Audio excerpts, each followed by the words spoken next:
My mom chose my toxic stepsister over me and kicked me out. Now I got engaged and my fiancé's company dropped her husband. She blames me. I 26F have been engaged to my fiancé, whom we'll call Jeff 26M, for approximately 2 months. I met him 4 years ago on a dating app, and we've been inseparable since. Jeff and I are soulmates.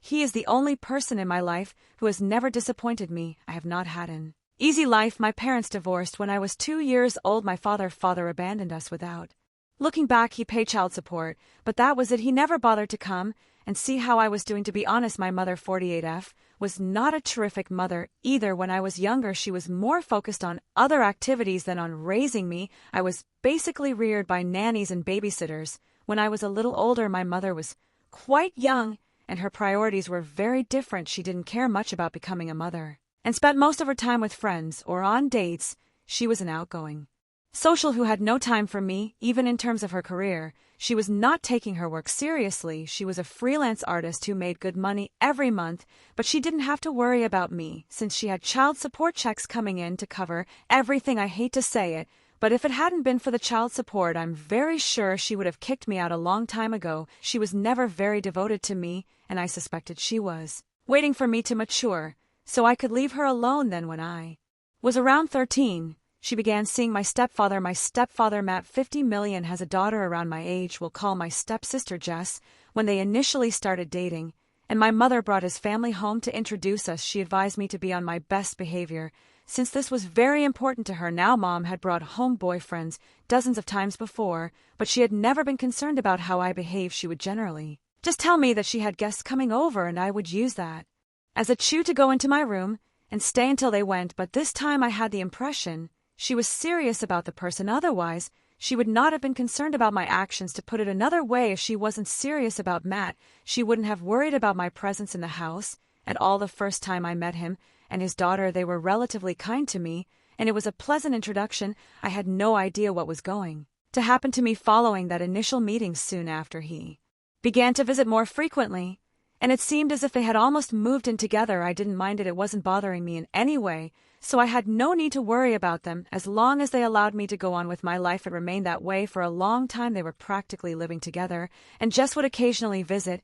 As well, her mother was still a part of her life, therefore she spent half of each month at her mother's house. Initially, people were either polite to me or ignored me. I was fine with that, because I didn't really care for any of them. I didn't really care about my mother, so it was tough for me to care about anyone related to her. All I wanted was my own peace and quiet, which I enjoyed for a while, but then they decided to make it a permanent relationship and move in together. Now, I wouldn't have cared, but my mother informed me that now that they were moving in together, I would have to start sharing my room with my stepsister. I refused to do that because it was my room. It had been my room my entire life, and it was the one thing that gave me calm in that house. I had my own private area. I was not going to give up my freedom by sharing a room with someone I barely know. When I told my mother that I was not going to share my room, we had a heated quarrel. She threatened to kick me out of the house if I did not do what she asked. I was 14 years old at the time, and despite my youth, I was aware of the law. I felt compelled to, sense my mother was the type of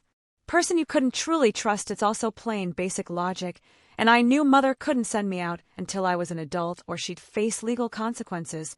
So I informed her that I knew she couldn't do it and that she was faking. She was frustrated, but she had to let me have my room, and chose to convert the basement into Jess's room. It wasn't a very horrible place to be. It wasn't as nice as my room, but my mother worked hard to make it more appealing and livable. By the time she was finished, it looked as good as any other room in the home. So I had no idea what the big issue was, but for some reason that's when Jess started disliking me. It could have had something to do with the fact that on the day she moved in with us, my mother gave them a house tour and made it clear to everyone that Jess had to live in the basement. Since I wasn't ready to share my room, I didn't understand why she would make such an announcement, and I still can't think of a rationale. Perhaps she intended to make me feel bad by stating it in front of Jess, but all it did was make me feel strange and uncomfortable. It made me feel embarrassed for her, but I didn't feel bad about putting my foot down. Or perhaps she simply enjoyed drama and wanted Jess to know that I had refused to share my room with her, which would undoubtedly lead to difficulties between us.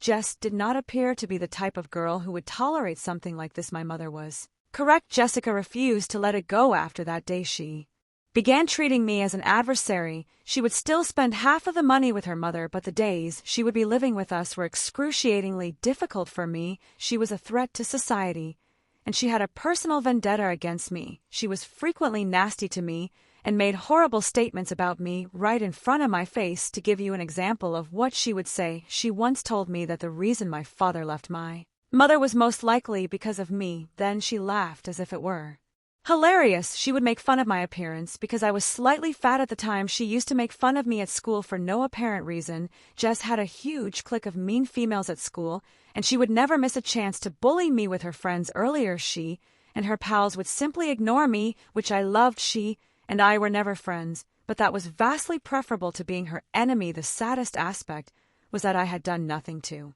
her. She was simply offended that I did not want to share my room with her. It was a ridiculous cause to hate me so much and try to ruin my life. My room was my safe area, and with a mother like mine, I don't think anyone can blame me for wanting my own space. Besides, if any of them had ever made an effort to get to know me, I could have shared my room with her, but she was a stranger to me, and I didn't feel comfortable giving up my independence for her. I never complained to my mother or Matt because they were aware of the situation, and it was meaningless to do. So they didn't care. I might be bullied my entire life, and they would still turn a blind eye since I was not important to them. So I had to put up with it and let her trample all over me. I would fight back periodically, but I quickly realized that it only escalated the conflict. Our parents would intervene, and I would be grounded because they despised me. She would constantly cry a little to get out of trouble, but I couldn't cry on command like her, and I wasn't as manipulative, so I'd be the one who was punished for my poor behavior and advised to start treating Jess like a sister while she got away with it, and I had to face the consequences. It was a miserable place to grow up, and I despised my existence. So when I was finally kicked out around my 18th birthday, I was relieved more than anything else. I had put up with my family's crazy for years before for being kicked out, and it only became worse over time. Jess continued to be a nightmare to deal with, and our parents continued to back her without questioning the legitimacy of her actions. In 4 years, she had managed to turn our whole high school year against me, and I had just a few friends who would even talk to me. Everyone else despised me because she did, and that was sufficient justification. It had taken a toll on my mental health, and I was battling to keep up in all areas. I had acquired a lot of weight from binge eating, and it had severely changed my appearance for the worst. I was overweight, acne prone, and had pretty awful hair. I was also trying to maintain my grades, so not only did I look horrible, but I also appeared to be dumb to everyone else. I had nothing going for me and was at an all-time low. Things at home were no better, as I still had to deal with Jess and my parents. My mother had grown increasingly irritable and would continually compare me to Jess, despite the fact that she was the one who had made my life so much worse than it had been previously. Things were terrible before my mother married Matt, and they moved in together, but not as horrible as they are now. Yet it was terrible that my mother didn't care about me before, but after her marriage to Matt, I went from the frying pan to the fire. She progressed from not caring to intentionally making me feel horrible about myself, and it felt as if I was also living with mean females at home. It was very clear to me that Jess was the daughter my mother had hoped for. Instead, life had dealt her the wrong hand, and she was stuck with me. I know they both wanted nothing more than for me to leave, and to be honest, I did too. My mother and G despised me, but Matt didn't care. I have no relatives to speak of other than my mother, because my grandparents did not communicate with us. I had never known my father, and I knew nothing about my other grandparents. I actually had nowhere to go, and I felt awkward approaching my friends for assistance. So I had to fight it out and stay with my mother to ensure that I had a roof over my head and food to eat every day until I reached 18. But then a few weeks before my birthday, an incident occurred and I was expelled out the same day. It was a weekend, yet I remember it like it was yesterday, since it was one of the most terrible and stressful days of my life. We had both recently graduated, and she had begun hanging out with a bigger circle of folks.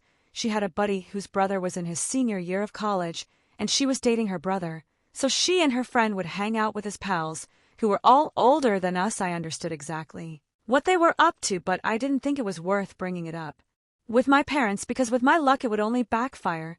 So I never told anyone that she'd started drinking, and while I couldn't prove it, I knew she was smoking pot, and whatnot. I was never interested in any of it because, first and foremost, I never had friends who were cool enough to have access to drink, cigarettes, or drugs. Second, I was already suffering with my weight and academics. I didn't need to add drink or drugs to the mix. I already had plenty on my plate, but that day I believe I left my room unlocked before going for a shower. The next thing I knew, I heard a banging on the bathroom door, and my mother was yelling at me, insisting that I come out right once. I had to rush and put on my clothes so I could see what she was talking about. When I got out of the shower, my mother, Matt, and Jess were waiting in my room, all with serious expressions on their faces. My mother took out a bunch of empty beer bottles from beneath my bed, and even more incriminating, there was a giant plastic baggie containing, I'm not sure how many grams of weed. My parents were unaware that it did not belong to me, or Jess, I believe she had planted it in my room when I was not there, and then informed my mother. They began flipping out and yelling at me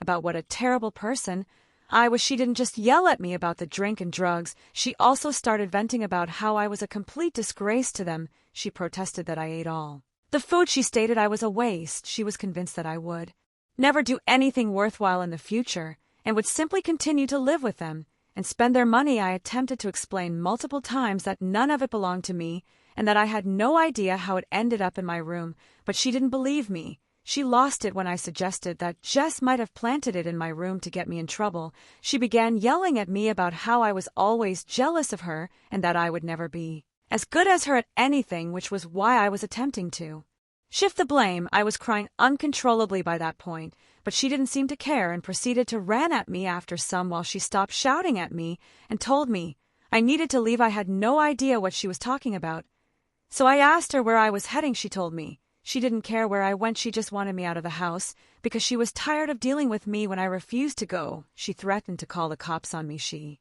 added that because I was almost 18 they would treat the drug allegations very seriously. She informed me she did not want an addict living with her and consuming all of her money and resources. I had to watch out for myself now, since she was tired of pretending to be a happy family with someone who deserved nothing. I was pleading with her not to force me out, because while I wanted to leave, I knew I had nowhere to go and didn't have enough money on my own. But my mother didn't care. She informed me that if I didn't leave within that day, she would phone the police and report me herself. I was surprised that she could be so cruel, and even more so that neither Matt nor Jess complained about it. They were literally going about their day as if nothing was happening. After a lot of crying and begging, I finally started packing my belongings. I would gladly choose to live on the streets over being arrested for drug possession.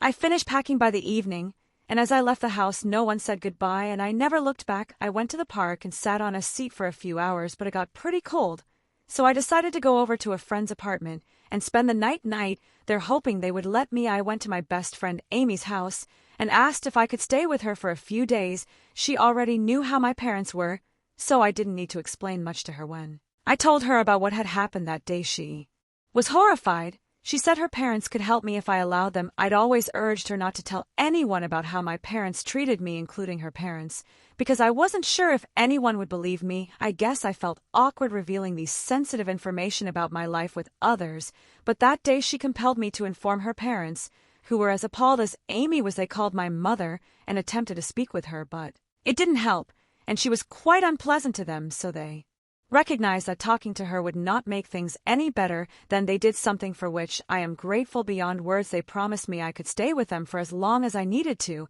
and that they would assist me. They were wealthy, so money was not an issue, and Amy adored me, so she was willing to share a room with me. I spent the following few years living with them and attending community college, which was the only place I could get accepted. Due to my poor grades, I began working and accumulating money to buy my own place, but Amy's parents made sure I never felt pressure to leave their home and made me as comfortable as they could. Then, roughly 3 years ago, I finally acquired enough money to move out. I was proud of myself, and I was also grateful to Amy and her parents. I honestly could not have done it without them. Even on the day I moved out, they were the ones who helped me settle into my new home and informed me that I was welcome to return whenever I wanted to visit or even live with them. That was the turning point in my life.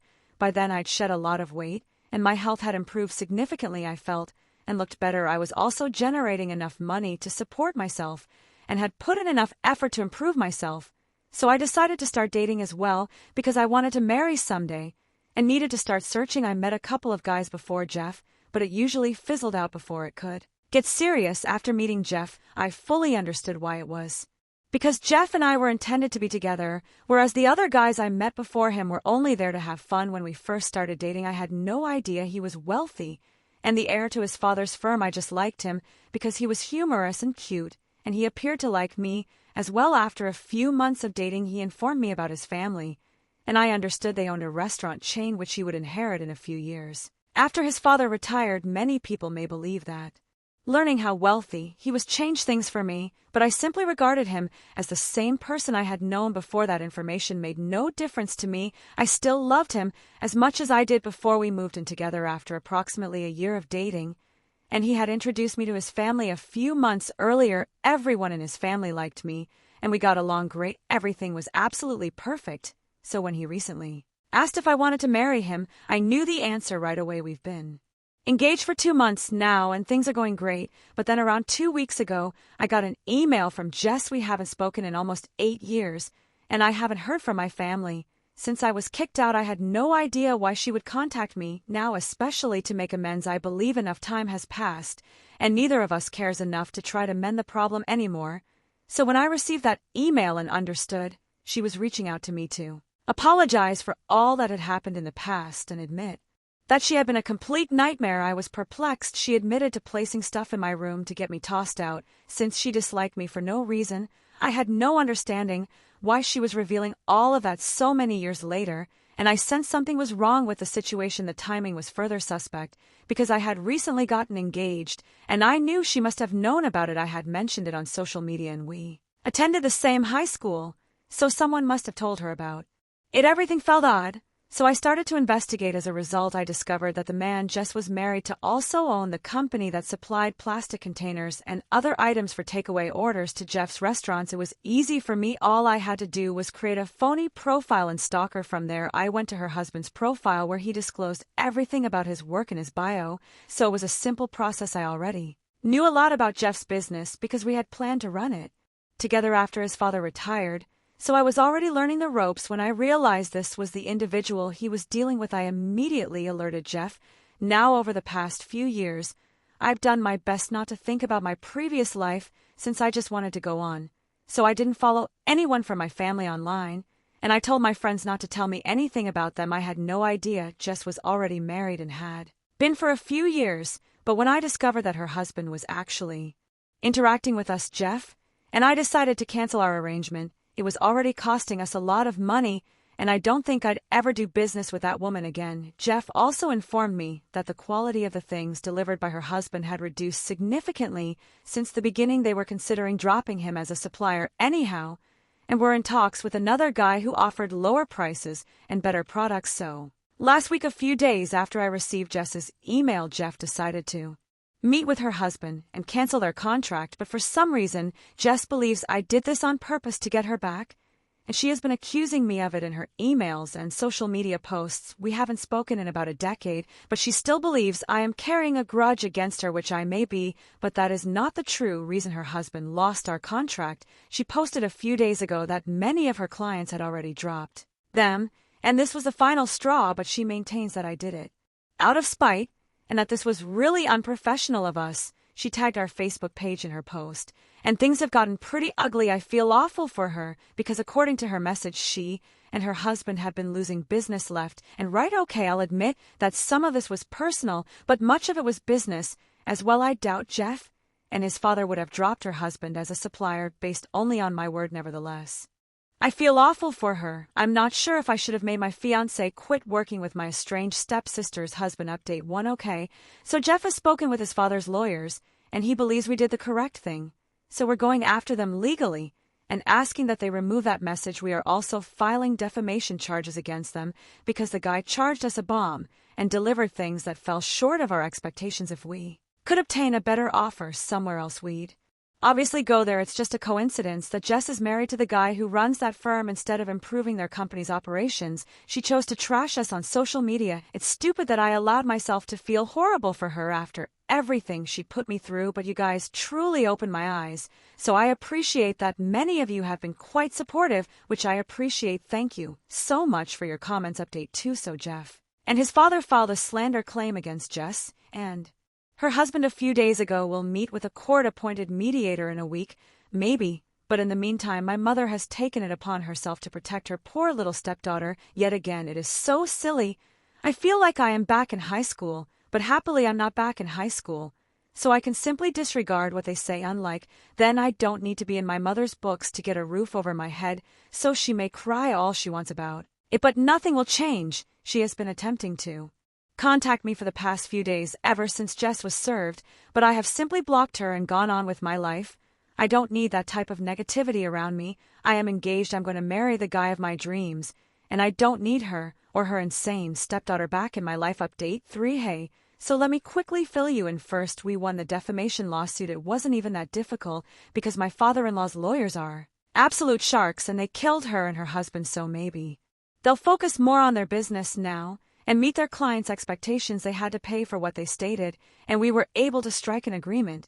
So that's over, and we can finally devote all of our attention to preparing our wedding. It's quite thrilling, and I can't wait to get married to Jeff. As previously stated, he is my soulmate, and I have waited a long time to find someone like him. Now that I have him, I will never let go. Thank you for watching. If you haven't subscribed yet, please do so, and hit the notification bell to stay updated with more shocking real-life stories happening around you.